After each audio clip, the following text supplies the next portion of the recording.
Many things in this world remain undiscovered in their true nature. Not just incidents or accidents, but how many events are there that you want to know the truth about? However, please be very careful. Among them, there are things shrouded in darkness far beyond our imagination. Trying to find out the truth or the real story behind things, sometimes that can put yourself in danger. Please keep in mind that this is a possibility. Yes, that goes for both me and you.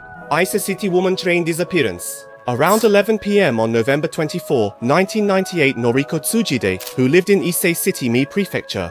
At 24, she left Ise Bunka Publishing Company and her whereabouts became unknown. Because of her work schedule, she often came home late at night.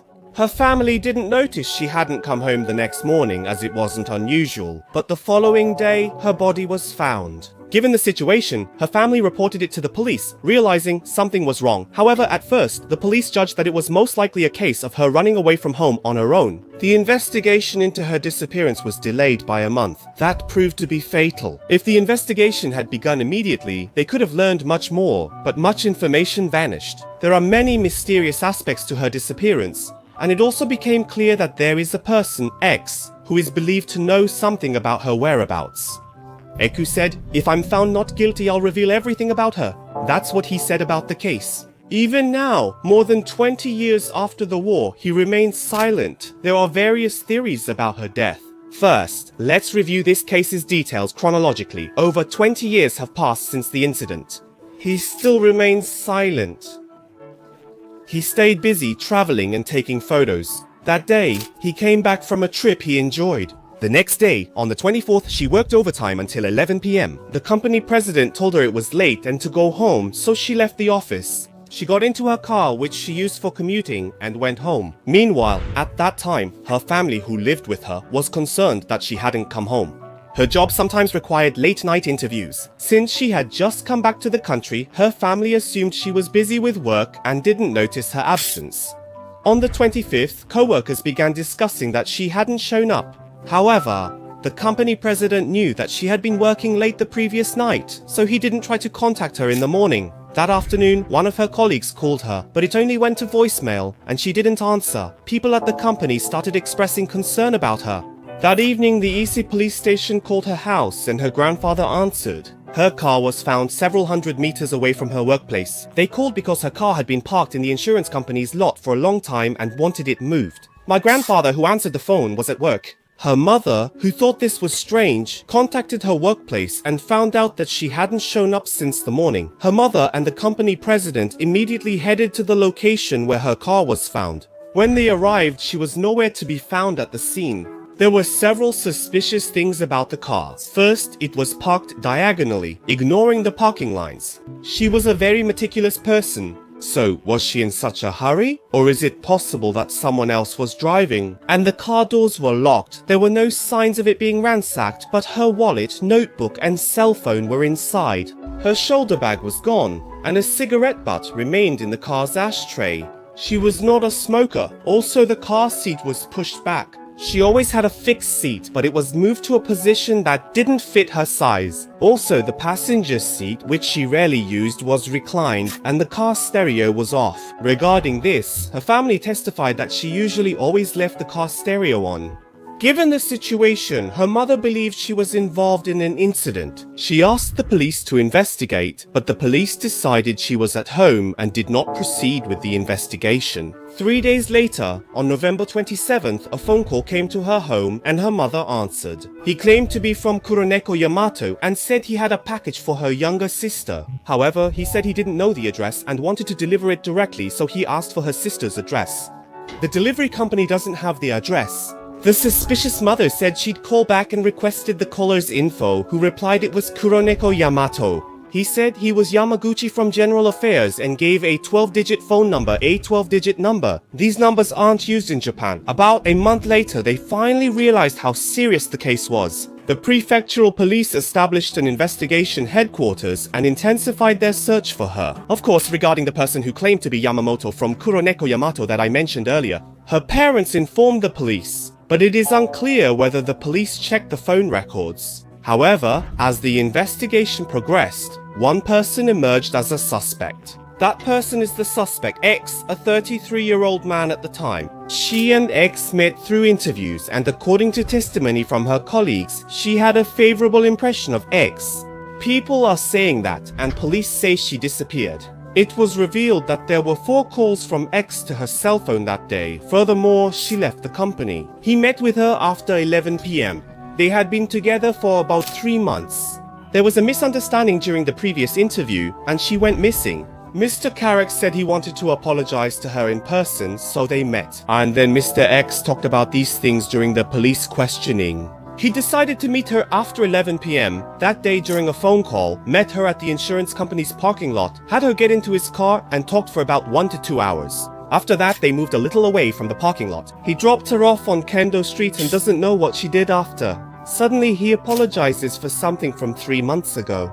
Doesn't that feel unnatural? Investigation revealed X had a hidden motive. It was a physical relationship. X was dating someone at the time.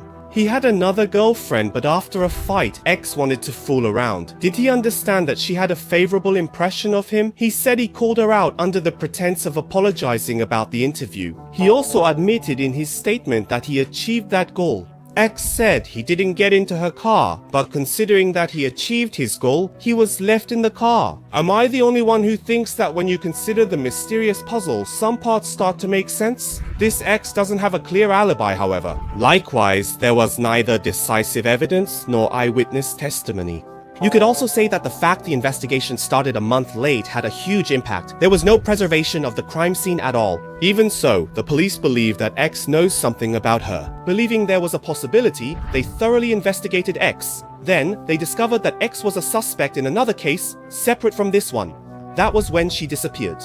The previous year, in 1997, he was suspected of confining Potetoru Joe. In February 1999, about 3 months after this case occurred, the police arrested X on suspicion of this confinement and also began to address this case. From then until July, the police interrogated X daily, using lie detectors and other methods. Following his lawyer's advice, X stayed silent about both the confinement case and this one. Still, he said, "If I'm found not guilty of anything, I'll tell you everything about her." A document signed by X's lawyer was submitted on October 5th, 1999. I will omit the details as it would take too long, but X was found not guilty in the trial for the confinement case. And the next day when her parents requested to meet with X announced her name through his brother-in-law. "We are the media. We can't accept how things are reported. Even if people claim it's unclear, we can't just ignore it. We will take legal action against any reporting that infringes on human rights. In other words, we will refuse any contact from you." X completely protected the contents of the submitted signatures and did not speak about this matter. Since a not guilty verdict was issued, X is demanding 30 million yen from the government and Mie Prefecture. He has filed a lawsuit for state compensation. Because of that, both the police and the media have become reluctant to pursue X regarding this case. Also, her father defended X. When asked about the person, it was as if you were trying to catch them out on a mistake. They said, "You keep saying things but nothing came of it." That's right. Now then, up until now, we've discussed whether or not X was involved in her disappearance, whether X was involved or not. The important thing is what happened to her after that. There are various theories about it. Broadly speaking, there are 2 main theories that are considered likely. One theory is that she was abducted by a country, the other is that she was sold. The theory is that she became involved in Harushima Island's underworld. First, about the theory of abduction by a certain country. This refers to an abduction by that country as a specified missing person who cannot be ruled out. The theory emerged since her parents reported her missing and she is still unaccounted for. In early 2009, after a newspaper reported this, the theory quickly gained attention. Behind this is the testimony of a Japanese university professor who claims to know her in South Korea. He admitted that he had met a North Korean defector, but later acknowledged it was a case of mistaken identity. However, since it overlaps with the abduction route at the time, this theory cannot be completely ruled out. Another theory suggests she tried to gather information about Watashika Island, also called Umeshunjima, in Toba City, Mie Prefecture, and got into trouble. Regarding this theory, both her colleagues at the company and her parents have consistently denied it. Also, a reporter from a major newspaper who knows her well said that while it's true she was interested in Watashika Island from the perspective of a tourist spot, she had no intention of uncovering the island's dark side. Up to this point, I've touched on various things, but as I continue to search for her whereabouts, I can't help but feel that X knows something. The reason I feel so strongly about this is because of this last story, the black cat that appeared 3 days after she went missing. A call from Yamato. During the call, a man who identified himself as Yamaguchi from the General Affairs Department spoke. The last 4 digits of the 12-digit phone number matched exactly with X's cell phone number at the time. As of 2020, the police have deployed more than 32,000 investigators, and there have been nearly 100 pieces of information provided so far, but none of them have led to solving the case. I believe Noriko is dead. Any form is fine, even a single strand of hair. I just want to find something of Noriko's, anything at all. I sincerely hope that the wishes of her parents, now in their 70s, will come true in the best possible way, by being able to meet her alive again. Well then, that's all for today. Thank you very much for watching.